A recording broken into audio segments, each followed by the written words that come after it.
In every college sport, there always seems to be a school that constantly churns out elite talent at a specific position.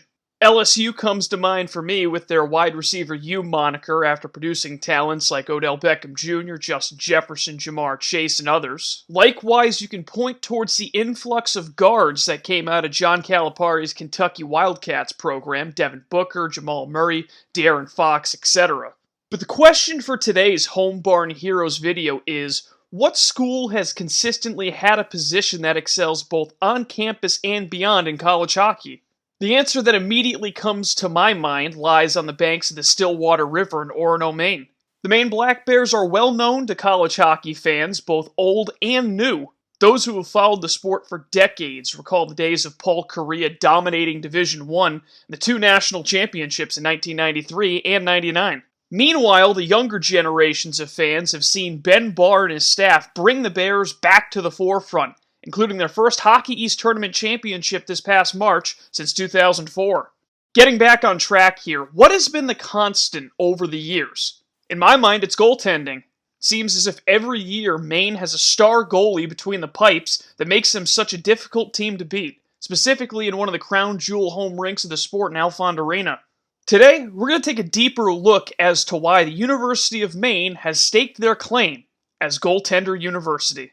Our story goes all the way back to the 1980-81 season, back when the Miracle on Ice was still sinking in. This was the Black Bears' second Division I season under head coach Jack Semler, ironically enough a former Vermont Catamount. Year 1 in Div 1 wasn't too bad for Semler and co., finishing just a game below 500 in the old ECAC. 80-81, however, was a big leap forward in Orono as Maine went 23-11-0 to finish in a tie for fourth. Despite a disappointing loss in the quarterfinals to Cornell, one of the biggest bright spots on the year was netminder Jeff Nord, who took home all-conference second-team honors, the first Black Bear goalie to achieve that honor. He would not be the last. While Nord only went on to play one professional season, he kicked down the door for the backstops that would soon follow. The next few seasons in Orono would be ones to forget, as the Black Bears won just 11 conference games from 1982 to 1984, leading to Semler's departure. Looking for new leadership, Maine's athletic administration turned to, fittingly, a former Bowling Green goaltender turned assistant coach at both his alma mater and Michigan State, Sean Walsh. As you'll soon find out, this decision is a big reason why this video exists. Walsh came on board at an important crossroads for the Black Bears. Maine was one of 7 teams that split from the ECAC to form Hockey East ahead of the 1984-85 season. The first 2 years of the new conference did not go swimmingly, with the Bears going a combined 13-57-2 overall and 0-4 in the Hockey East tournament. But in year 3, it finally came together. Maine finished third in the standings and qualified for their first ever at-large bid to the NCAA tournament. Between the pipes of that team that fell to Walsh's former stopping grounds in Michigan State in the first round was midseason acquisition Scott King, a Thunder Bay, Ontario native, taken in the 1986 draft by Detroit. That abbreviated freshman season was just a taste of what was to come for King. He backstopped a talented Black Bears skater group for the next 3 years that consisted of 1988 Hockey East Player of the Year Mike McHugh and Rookie of the Year Mario Thayer, both future NHLers. King was a 3-time All-Hockey East selection, including a pair of first-team honors as Maine made the NCAA tournament all 4 seasons of his college career, while winning the Hockey East regular season championship in 1988 and the postseason tourney the following year. Not to be outdone was his partner in crime, Matt Deljadis, a Bruins 4th-rounder who split the net with King in his final 2 years, and Deljadis wound up earning Hockey East All-Tournament Team honors when Maine won that title in 1989. King would go on to appear in one NHL game in 1991 after graduating before seeing action in a second national game the following season. He played 3 years of pro hockey and helped backstop Detroit's AHL affiliate, the Adirondack Red Wings, to Calder Cup in 1992 before winning the ECHL championship with Toledo in '93 to close out his career. Deljadis also got his chance in the NHL with Boston in the early 1990s, appearing in 11 total games as a Bruin. His pro career continued through the end of the decade across 4 different leagues. Meanwhile, back in Orono, the Black Bears weren't satisfied with a few NCAA tournament appearances. They They wanted to go all the way, and they had no shortage of talent to get them there. In 1993, the high-octane offense consisting of future Hall of Famer Paul Correa and his running mates Jim Montgomery and Cal Ingraham, plus star blue liner Chris Imes and a litany of other key cogs, equaled one of the most dominant teams ever assembled, not just in Division I hockey, but all of college sports. A final record of 42-1-2, mind-blowing. While the team scored at an unprecedented pace all season long, they had a strong goaltending duo to boot. Mike Dunham and Garth Snow split the net, and the former earned All-American First Team honors. The latter was just as strong during the regular season, and Snow came on in relief for Dunham in the national championship against Lake Superior State, stopping every shot he faced as Montgomery scored a natural hat trick to give Maine a come-from-behind 5-4 win to claim the school's first-ever natty.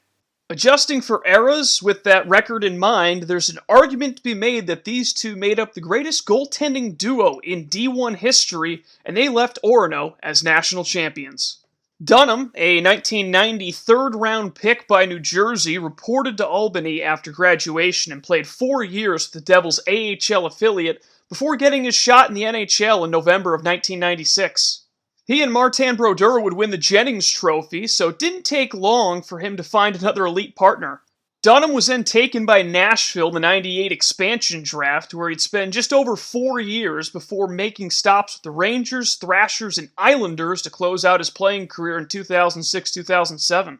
The New York native then became the Isles' goaltending coach for a decade and is now a development coach for the Boston Bruins, where he worked alongside his old Black Bear teammate in Montgomery for a few years.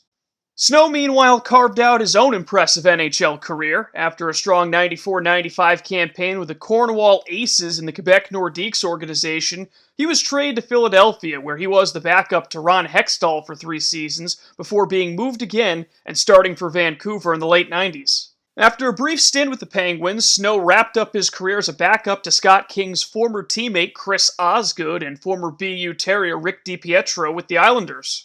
He then became New York's general manager shortly after hanging up the skates in 2006 and served in that role for nearly 12 years. Following Dunham and Snow's departures, Coach Walsh turned to sophomore Blair Allison to take over the crease. Allison came on as the starter at a rocky time for the program, which saw NCAA investigations towards player eligibility regarding the Maine hockey team. As a result, the Maine Black Bears had to forfeit a number of games in 1993-1994, which hindered them greatly in the standings and in turn led to an early Hockey East tournament exit.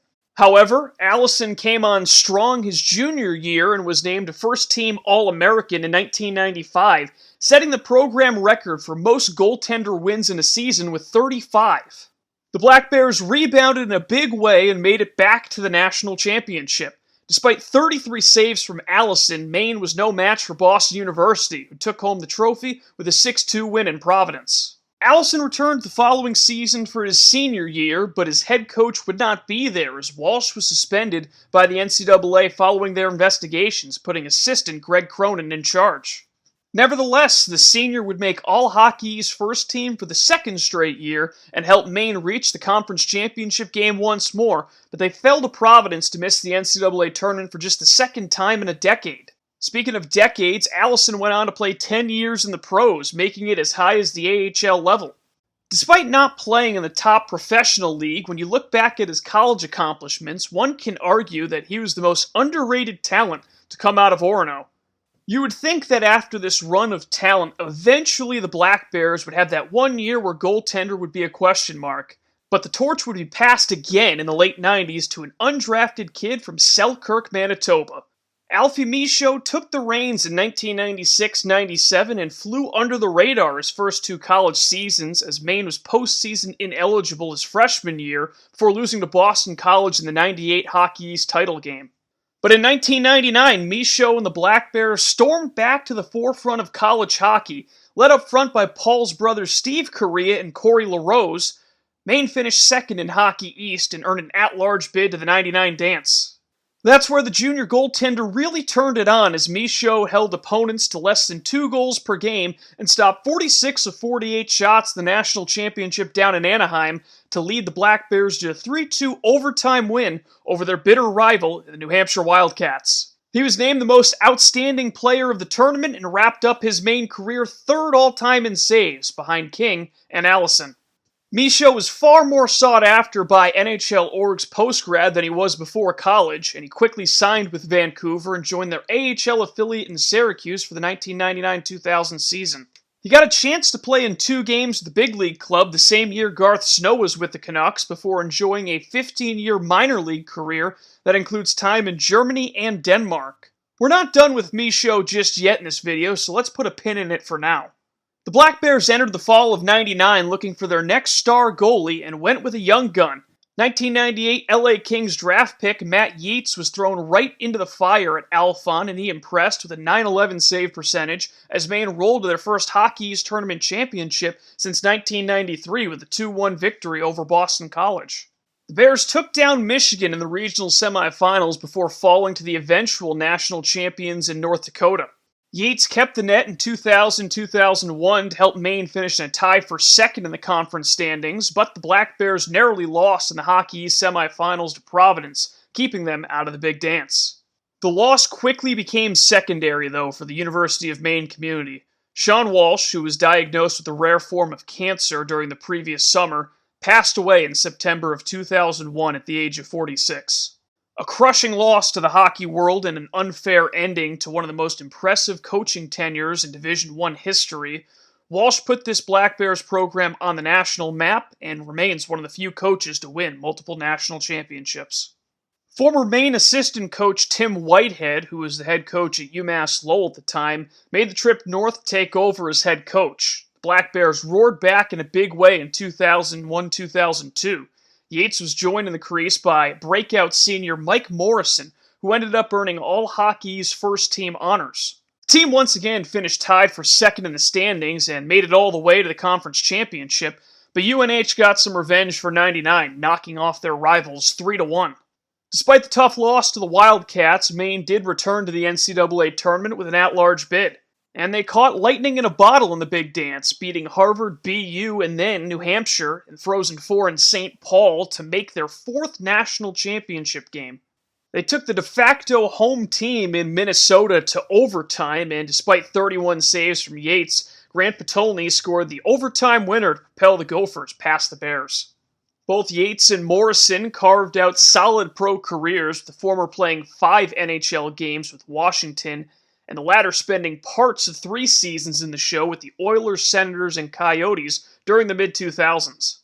With this tandem now graduated, Whitehead had to revamp the goaltending room ahead of Year 2 in Orono. Sophomore Frank Doyle will have the chance to compete for the starting job in 2002-2003, along with a talented incoming freshman out of upstate New York named Jimmy Howard. Howard was a force with the U.S. development team program and wasted no time shining as a first year in college, winning Hockey East Rookie of the Year honors while splitting time with Doyle. Maine wound up 3rd in the standings, but suffered an upset loss at home to the UMass Minutemen in the quarterfinals.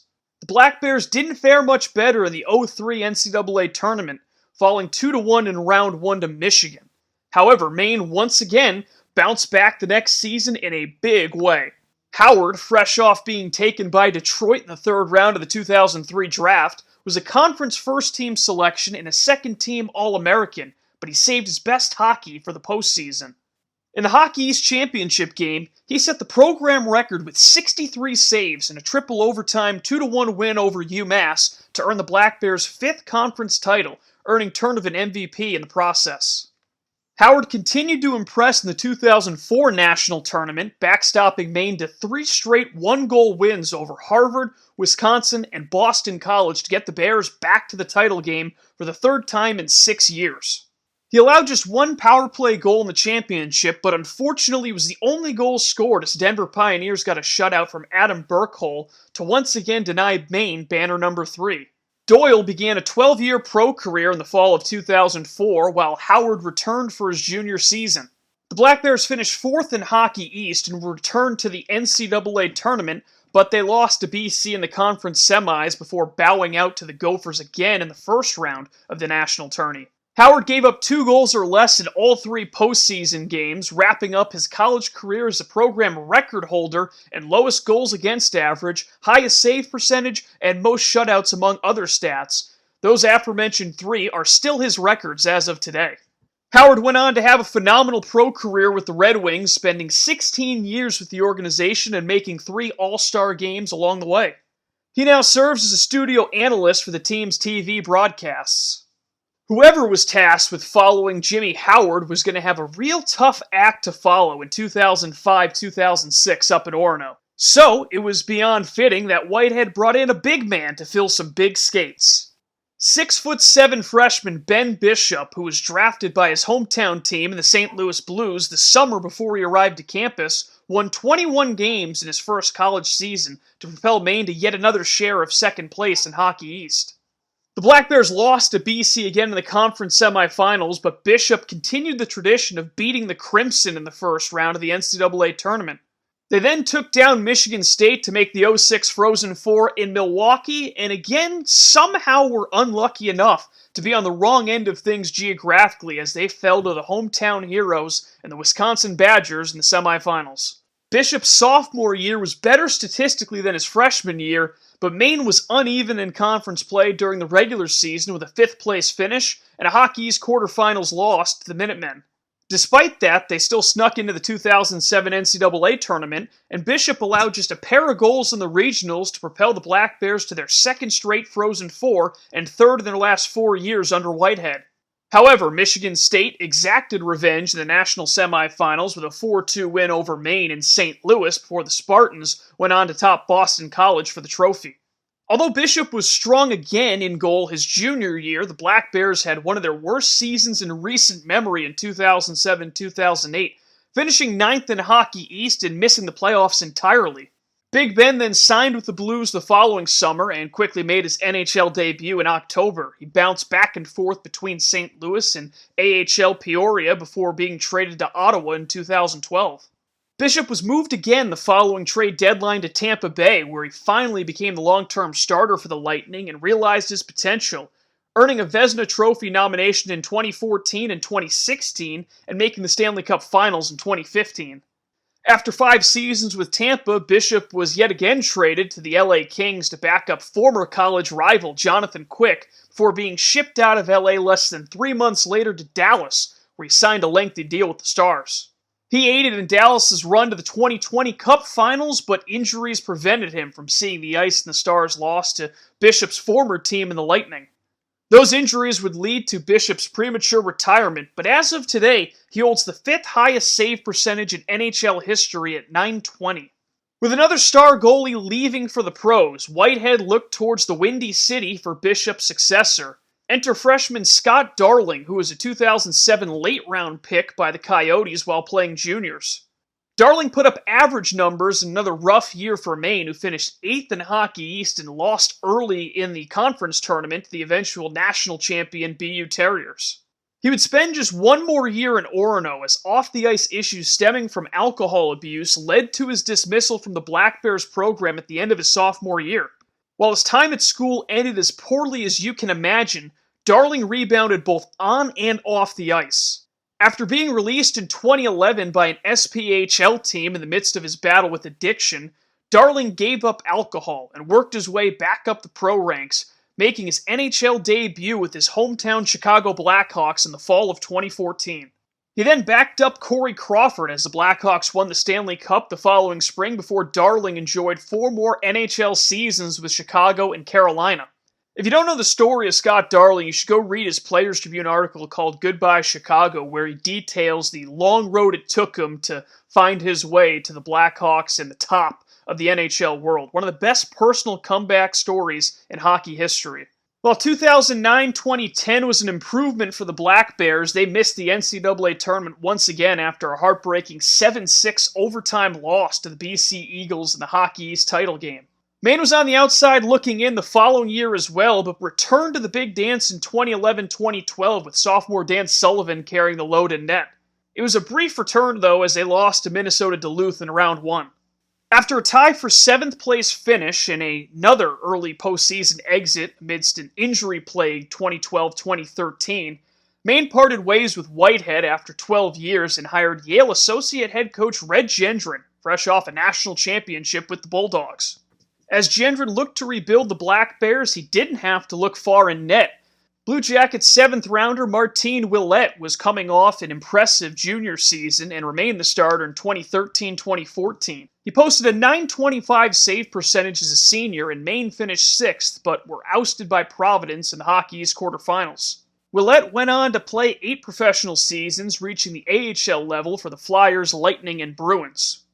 2014-15 saw the tandem of junior Matt Morris and freshman Sean Romeo between the pipes for the Black Bears, who finished 9th and lost in the opening round of the Hockey East tourney to UVM. The next 2 years were even worse for Maine, finishing 11th in the conference both seasons. Romeo transferred after his sophomore year to Ohio State and went on to play a few seasons in the ECHL. For the first time in what seemed like program history, the University of Maine was rudderless in net. Gendron badly needed the answer to reignite the Black Bears, and an old friend was about to help find that solution. Remember Alfie Michaud? In 2015, Red brought him in as a goaltender coach before promoting him to assistant coach 2 years later. The staff zeroed in on an Alaska kid who had been cut by a Tier 2 junior team but rebounded to play for Sioux Falls in the USHL.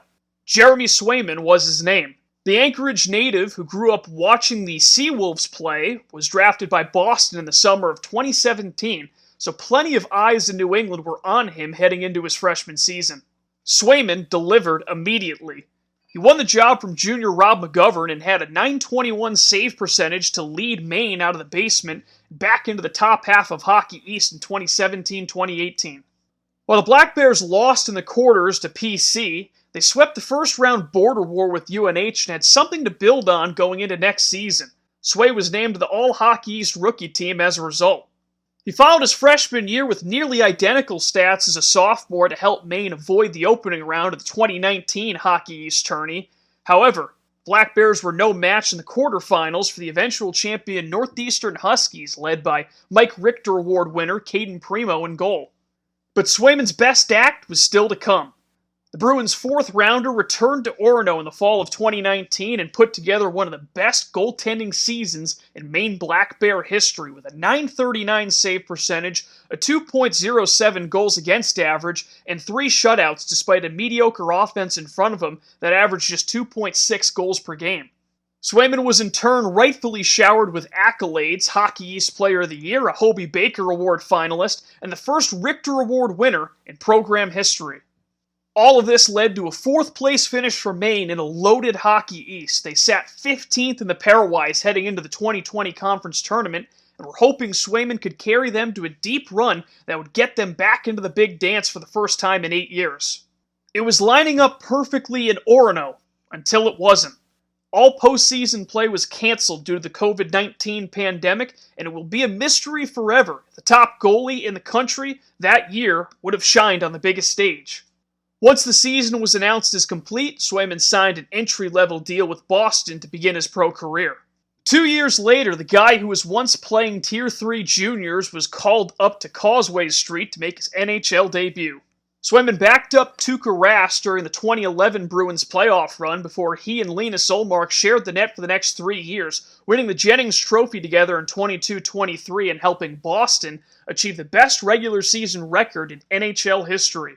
He would become the starter in the fall of 24 when Ullmark was traded to Ottawa, and although his first season as the top dog was a struggle, Swayman won gold as a starter for the United States in the 2025 IIHF World Championship, going undefeated 7-0 in the process. He'll be 27 in November and has every opportunity to rival Howard and Bishop as far as NHL success goes. With Swayman gone after a promising year cut short, the Black Bears took a moderate step back in the abbreviated 2020-2021 Division I season. They finished 8th and were routed by New Hampshire in the opening round of the Hockey East tournament. Less than a month later, tragedy struck Orono again, and Red Gendron unexpectedly passed away at the age of 63. The university suddenly found themselves searching for a new head coach of their historic hockey program, and just like Gendron, they wanted a guy that just proved he could win the biggest of trophies. Former RPI engineer forward Ben Barr had just come off winning the national championship with Hockey East rival UMass as associate head coach to Greg Carville down in Amherst. A proven recruiter with several years of coaching experience at successful programs, Barr was hired in May as the 5th head coach in Black Bears modern history. Year 1 of the Barr era in Orono was strikingly similar to Carvel's first year at UMass. The Black Bears won just 7 total games to finish dead last in Hockey East. Also like Carvel, Barr quickly improved the results in his second year, pushing Maine up to a tie for 6th in 2022-2023. During that year, Swedish junior Victor Osman had a breakout campaign, earning Hockey East's second-team honors and claiming 5 shutouts, which tied Frank Doyle for the 3rd most in a single year in program history. The Bears lost again in the first round, this time to Vermont, but it was becoming abundantly clear that this was a school back on the rise. Now a senior, Osman was fully expected to be the guy in goal for Maine's 2023-2024 season. Even more so after incoming freshman Patrick Berzins had to be pushed back a year due to an eligibility dispute while playing in his home country of Latvia. However, Osman surprisingly was a bit uneven early despite a phenomenal start team-wise for the Black Bears. After making his college debut in December, widely unknown freshman and fellow Swede Albin Boya was given a shot at the starting job as the calendar turned to 2024. Barr and Michaud pressed the right buttons big time. Boya, who earned the nickname the Wall from Sundsvall, immediately proved he belonged, shutting out the Minutemen in Amherst and notching a 2.01 goals against average in 17 starts. The Black Bears had a top 3 Hockey East finish for the first time since 2010 and dominated UNH in the conference quarterfinals to make it back to TD Garden, ultimately falling to Boston University. Their season was not over, though, as they earned an at-large bid to the NCAA tournament, making the big dance for the first time since 2012. After Boya struggled against the Terriers, it was Osman who made his final start on the biggest stage, with Cornell upsetting Maine in the first round of the NCAA tourney 3-1. Osman has since found a home in the pros, signing with the Seattle Kraken following the loss to Big Red. He quickly rose up the ladder in the org, beginning this past year with the ECHL affiliate in Kansas City, and finishing the season with his NHL debut on April 8th against Utah. Victor became the 12th different Black Bear to play net in the National Hockey League. He likely won't be the last. We now arrive to this past college hockey season, where Albin Boya established himself as one of the top goaltenders in the country.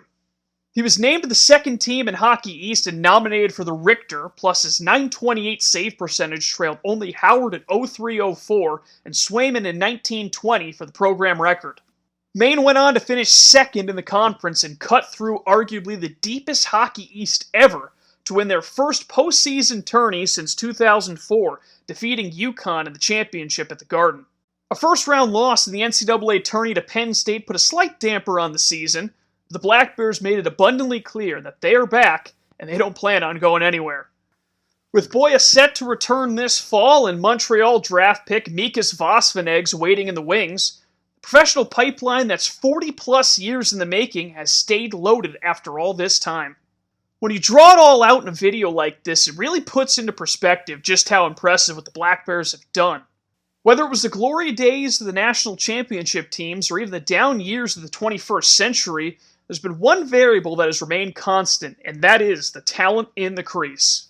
Do you think there's another team that can stake the claim of Goaltender University? Leave it in the comments, as well as any ideas for what other content you'd like to see from this channel. Also, be sure to subscribe too if you love college hockey, because it's going to be a long summer without it, so I'm hoping to keep pumping these out as a bit of a coping mechanism until teams retake the ice in October. Once again, this has been another Home Barn Heroes video. So long, everyone, and I'll see you next time.